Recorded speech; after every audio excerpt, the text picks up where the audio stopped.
Chapter 9. How I attracted to myself $20,000. In the laboratory of experience in which my newly revealed relation to divine operation was to be tested, the first problem was a financial one. My income was a stipulated one, quite enough for my everyday needs. But it did not seem sufficient to enable me to go comfortably to England where Troward lived, and remain for an indefinite period to study with so great a teacher as he must be. So before inquiring whether Troward took pupils, or whether I would be eligible in case he did, I began to use the paragraph I had memorized. Daily, in fact almost hourly, the words were in my mind. My mind is a centre of divine operation, and divine operation means expansion into something better than has gone before. From the Edinburgh lectures I had read something about the law of attraction, and from the chapter of Causes and Conditions I had gleaned a vague idea of visualizing. So every night, before going to sleep, I made a mental picture of the desired $20,000. 20 $1,000 bills were counted over each night in my bedroom, and then, with the idea of more emphatically impressing my mind with the fact that this $20,000 was for the purpose of going to England and studying with Troward, I wrote out my picture, saw myself buying my steamer ticket, walking up and down the ship's deck from New York to London, and finally saw myself accepted as Troward's pupil. This process was repeated every morning and every evening, always impressing more and more fully upon my mind Troward's memorized statement, "My mind is a centre of divine operations." I endeavoured to keep this statement in the back part of my consciousness all the time, with no thought in mind as to how the money might be obtained. Probably the reason why there was no thought of the avenues through which the money might reach me was because I could not possibly imagine where the $20,000 would come from. So I simply held my thoughts steady and let the power of attraction find its own ways and means.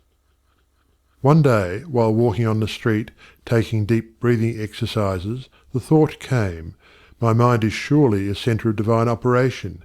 If God fills all space, then God must be in my mind also.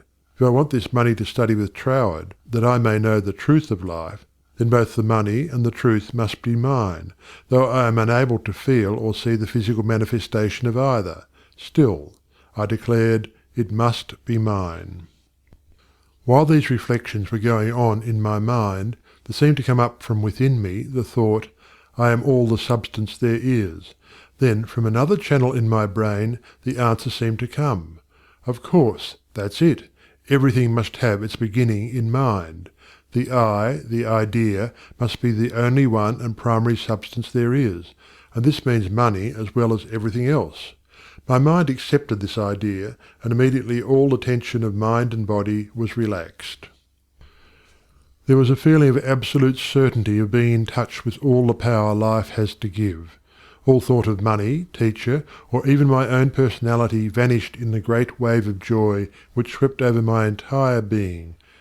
I walked on with this feeling of joy steadily increasing and expanding until everything about me seemed to glow with resplendent light. Every person I passed was illuminated as I was.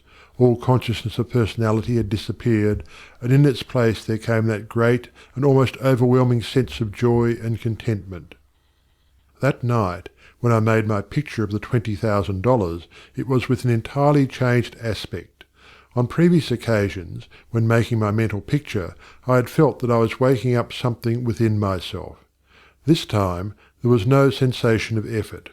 I simply counted over the $20,000. Then, in the most unexpected manner, from a source of which I had no consciousness at the time, there seemed to open a possible avenue through which the money might reach me. At first it took great effort not to be excited. It all seemed so wonderful, so glorious to be in touch with supply.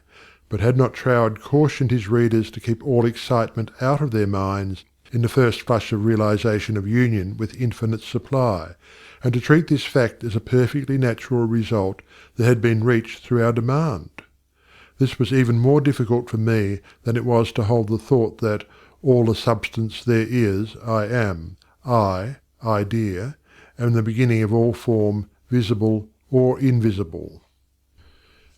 Just as soon as there appeared a circumstance which indicated the direction through which the $20,000 might come, I not only made a supreme effort to regard the indicated direction calmly as the first sprout of the seed I had sown in the Absolute, but left no stone unturned to follow up that direction by fulfilling my part.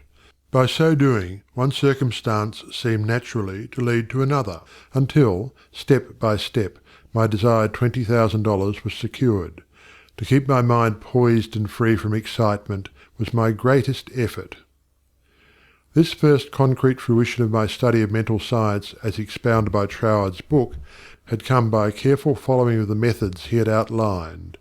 In this connection, therefore, I can offer to the reader no better gift than to quote Troward's book, The Edinburgh Lectures, from which may be derived a complete idea of the line of action I was endeavouring to follow. In the chapter on causes and conditions, he says, "To get good results, we must properly understand our relation to the great impersonal power we are using.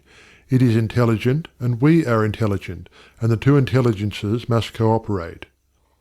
We must not fly in the face of the law, expecting it to do for us what it can only do through us, and we must therefore use our intelligence with the knowledge that it is acting as the instrument of a greater intelligence. And because we have this knowledge, we may and should cease from all anxiety as to the final result. In actual practice, we must first form the ideal conception of our object with the definite intention of impressing it upon the universal mind. It is this thought that takes such thought out of the region of mere causal fancies, and then affirm that our knowledge of the law is sufficient reason for a calm expectation of a corresponding result, and that therefore all necessary conditions will come to us in due order. We can then turn to the affairs of our daily life with the calm assurance that the initial conditions are either there already or will soon come into view. If we do not at once see them, let us rest content with the knowledge that the spiritual prototype is already in existence, and wait till some circumstance pointing in the desired direction begins to show itself. It may be a very small circumstance, but it is the direction and not the magnitude that is to be taken into consideration. As soon as we see it, we should regard it as the first sprouting of the seed sown in the Absolute, and do calmly and without excitement whatever the circumstances seem to require, and then, later on, we shall see that this doing will, in turn, lead to a further circumstance in the same direction, until we find ourselves conducted, step by step, to the accomplishment of our object.